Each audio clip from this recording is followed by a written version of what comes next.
السعودي في دورة الخليج. مواخيط يلعب عرضية إلى عبد الرزاق، وفرصة خطر. العرضية كانت رائعة يا جماعة. التصدي من مارتن كامباد، عرضية إلى منطقة الجزاء. أيضا برونو إنريكي، كرة اللعب على الجهة اليسار، ياخذ كرة يحاول السيطرة عليها عبد الرزاق. شمراني يلعبها ساقطة في شوط المباراة الأول. هذه المرة الماضية الكرة من عبد الرزاق خارج أرضية الملعب من عبد الرزاق حمد. بالنسبة الباطن كلها باقية إلى خارج أرضية الملعب إلى ركلة رائعة لرومارينيو.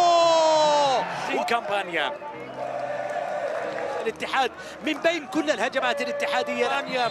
تألق مستمر وثابتة للباطن عند مارتن. خطير عبد الرزاق، حتى انطلق ولعب خارج أرضية الملعب إلى ركلة مرمى.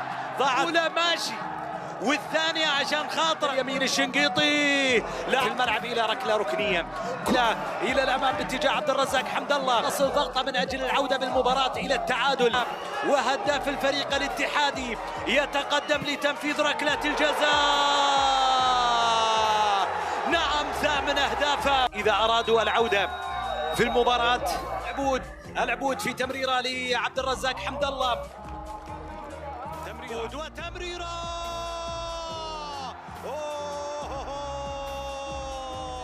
فرصة ضاعت على عبد الرزاق اللي اهتزت شباكه في مرتين. رمية جانبية منفذة باتجاه عبد الرزاق حمد الله. شمراني على اليسار، انطلاق الرزاق حمد الله. التمريرة لعبد الرزاق، طلب من الكرة بعد ما فرغ نفسه هنا.